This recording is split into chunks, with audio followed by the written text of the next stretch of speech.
we didn't stop this picture. We have people living in storage containers, sheds. It's a bad, bad situation. Welcome to Escobar Papers.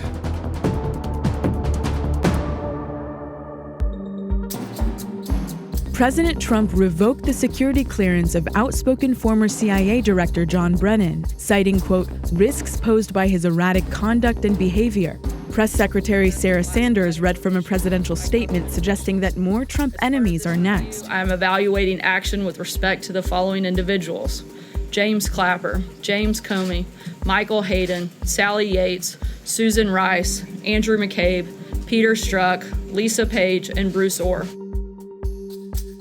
11 months after Hurricane Maria hit Puerto Rico, its electrical power authority says it's finished restoring electricity across the island. But not everyone is back on the grid.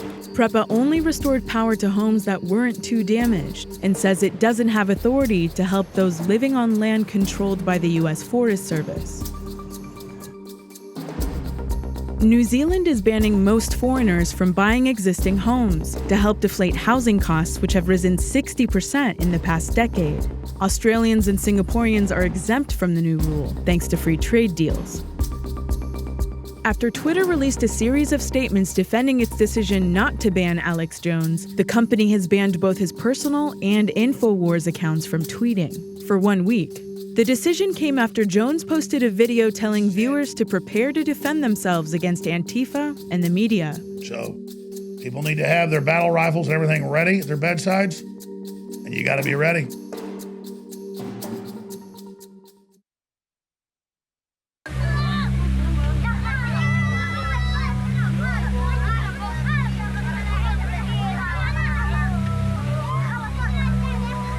Investigators in Yemen are looking into how an airstrike in the northern part of the country ended up hitting a school bus, killing 40 children and injuring 56 more.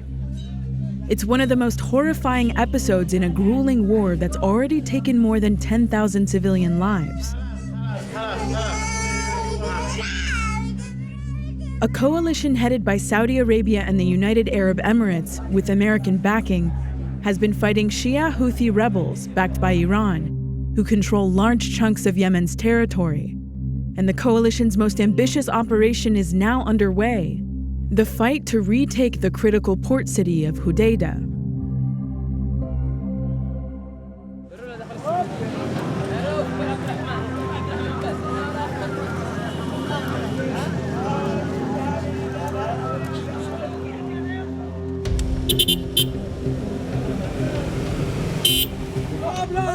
الجنوب اليمني سوف يتقدم. تكبير! تكبير!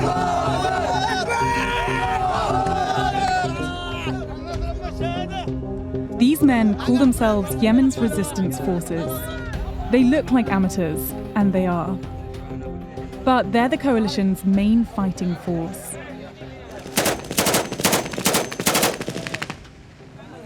واليوم إن شاء الله نتقدم في الساحل الغربي ونقول للحوثة أرحلوا من بلدنا يا كلاب، أرحلوا من بلدنا يا قرود، فهذه بلادنا وليس بلادكم. وحررنا الحديدة بالرصاص المغلم. A war that was supposed to be over in 6 weeks has now dragged on for more than 3 years. And on the ground, it's easy to see why.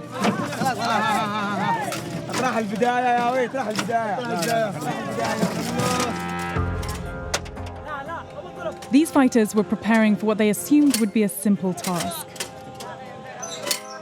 cutting off a Houthi supply road that runs into Hodeidah. إلى جميع الفهود، إلى جميع الفهود في الميدان، استعدوا للانطلاق، استعدوا للانطلاق للهجمة إن شاء الله. كيف المعنويات يا فهود؟ عاش الغاشمين في العلوية، عاش.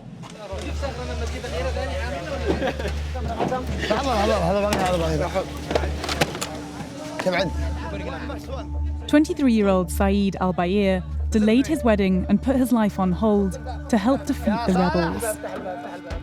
All you've known for the last 3 years is fighting. Can you imagine a life without that? حياة أحلى، بس فرض علينا أننا نبغى كذا. أن الوضع لازمنا نكون كذا. ندافع عن الوطن ونكون ضد المتمردين، ضد الانقلابيين، يعني في What's changed now? What's different about this battle? تغيرات من المحرقة حررنا مواقع كثيرة سيطرنا والآن أصحابنا معنا في الحديدة احنا نتقدم إن شاء الله من هنا بإذن الله. The resistance forces called in airstrikes before charging ahead with 400 men and heavy weaponry. You can just feel the mortars zipping right over our heads into Houthi territory. There are snipers along this road.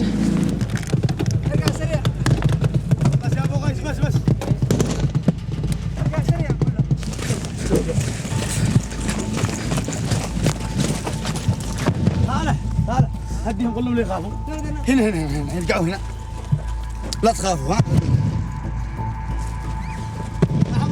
ها يا شباب تعال الاجانب امنونا مع الشيخ الرجم لامن مكان تمام. What's going on? هنا مش امن انتي ويا بعدي تخرجوا بعدي. Al-Bayir and his team found themselves surrounded.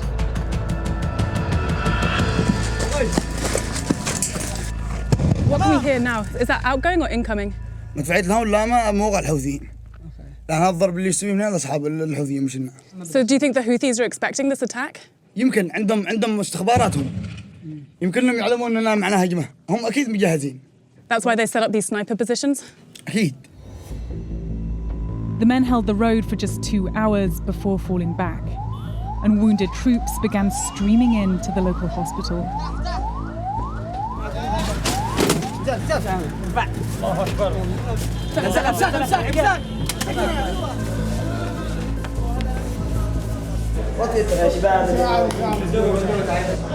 Very hectic in this hospital right now. There's been several casualties already incurred by the resistance forces.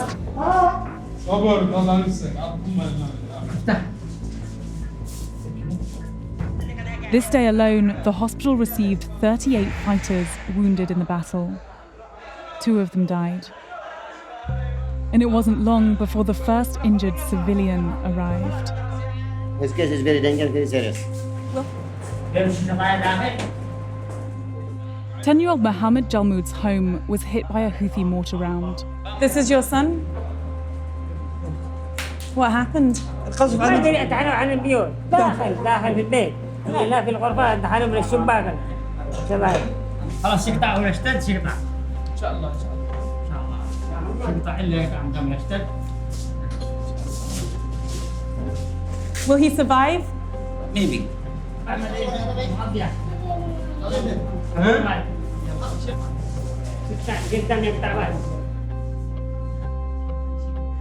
The shrapnel had torn into one of Mohammed's major arteries, but the hospital was low on even basic supplies and had no surgeon on staff.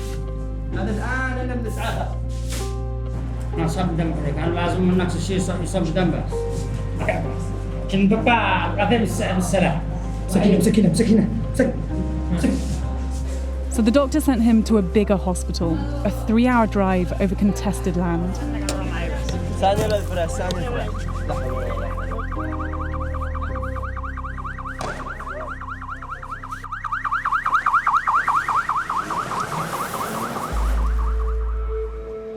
At a nearby detention center for captured rebels, Houthi fighters insisted that it's civilians on their side who are being targeted.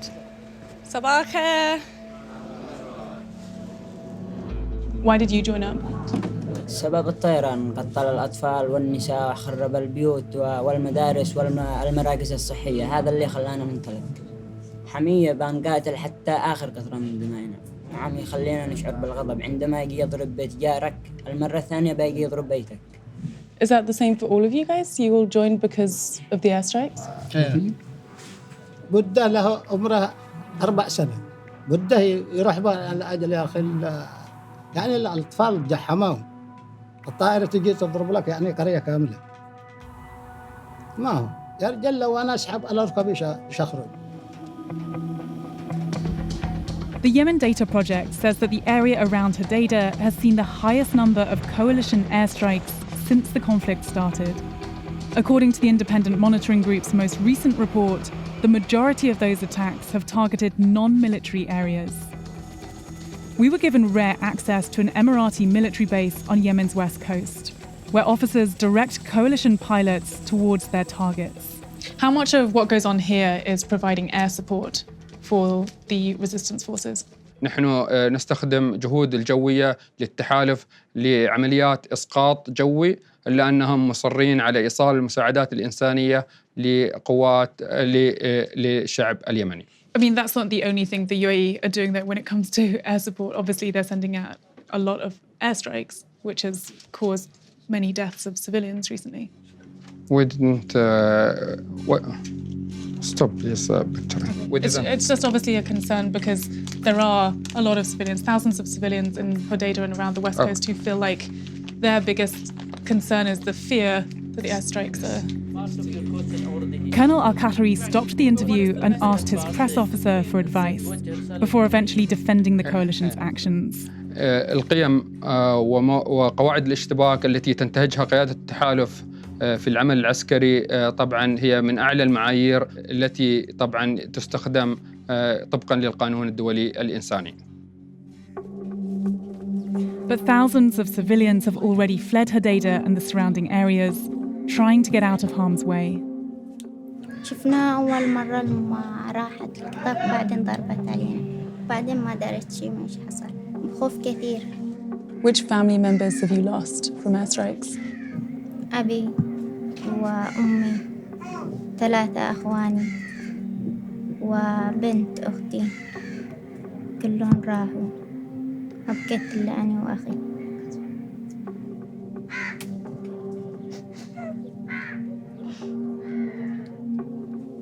أنا كل ما تحاول تنساهن تخيل لما يندوا ياهن مقطعين وجنب احنا ضربنا الطيران في جنب منزل في منزل راح أسرة. Who do you blame for the death of your parents? هن يضربوا ودن يضربوا ومواطنين عليهن اللي يموتوا لهن يا خلاص أما تبكي.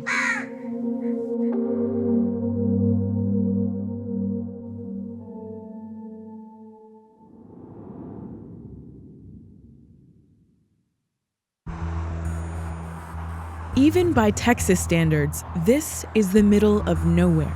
But 100 years ago, the state's oil industry was born here, in an oil field called the Permian Basin.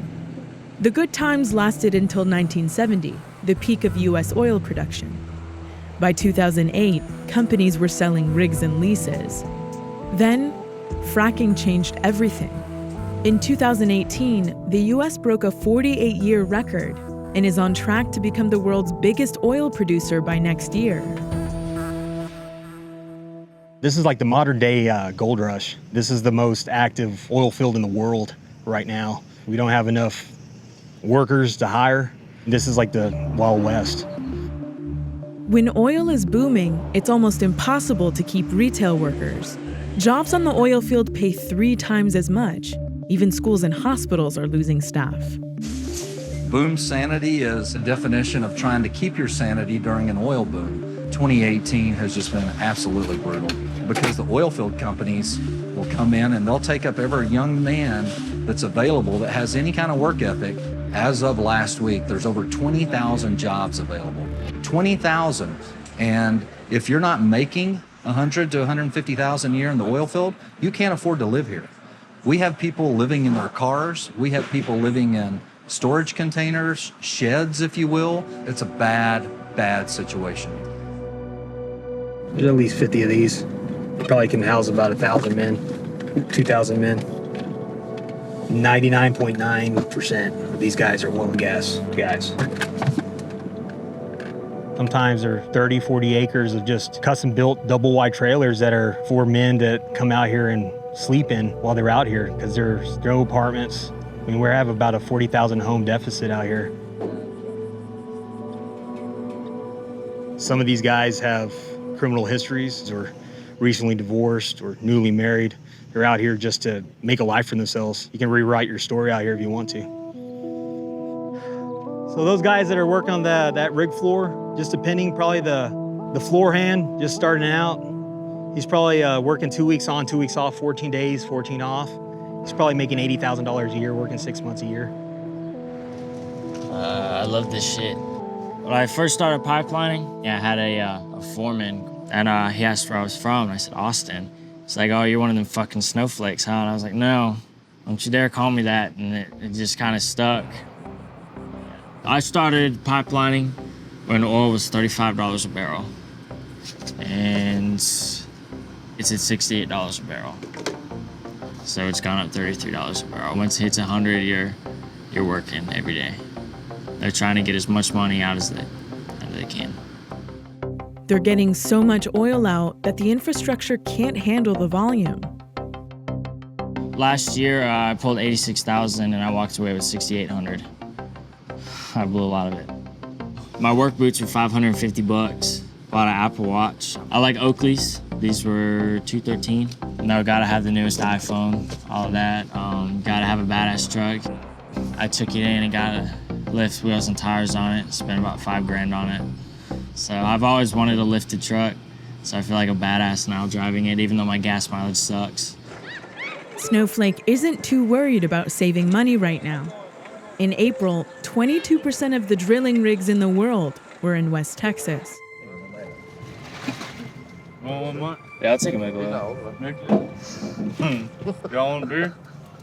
Want some whiskey? Yeah, I got vodka, wine, whiskey. That's what a Saturday night was, and it was like, I don't know, strippers and cocaine.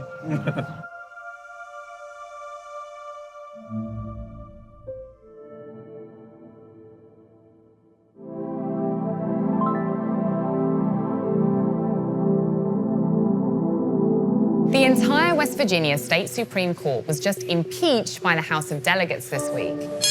The legislature accused the justices of a host of wrongdoings, including neglecting their official duties and misspending taxpayer funds. We should hold the highest court in the land to a higher standard. It started with former Chief Justice Alan Loffrey, who was accused of lavish spending. The Chief Justice had a $32,000 couch, and he also had this inlaid wooden floor in the shape of West Virginia with blue pearl marble for his county, which matched the blue pearl marble in his bathroom. The $32,000 couch really caught people's attention because there are a lot of people in West Virginia that make less than that per year. Loffrey called the allegations about his couch spending outrageous. But when the House started investigating him, they realized the other justices were also spending extravagant amounts on their office decor. But Loffrey is the only one facing federal charges, including fraud, lying to investigators, and witness tampering. He has pled not guilty to 23 counts. Still, the investigations have now led to all of those justices and Loffrey being impeached. If the West Virginia Senate convicts them, they'll lose their jobs. But there's something else going on here. The moral outrage has given Republicans in the state the chance to remake the court in a more conservative image. I think it was an overreach. I think it was a coup. I think it was a takeover, and I think it was very wrong. Normally, West Virginia voters elect the 5 Supreme Court justices for 12-year terms. And at the start of the year, there were 2 Republicans and 3 Democrats on the court. But if the Republican-controlled Senate convicts the impeached judges, it'll be up to Republican Governor Jim Justice to fill any vacancies until 2020. It's part of a larger Republican campaign to appoint as many conservative judges as possible at every level. But one of the Democratic justices facing overspending allegations, Ruth Davis, pulled a political maneuver of her own. She stepped down rather than waiting to find out if she's going to be convicted by the Senate. I just cannot allow the finalizing of this plot to come to fruition. This means voters will now have a chance to elect Davis's replacement in November. In the meantime, the other remaining impeached justices will keep hearing cases when the court is back in session on September 5th.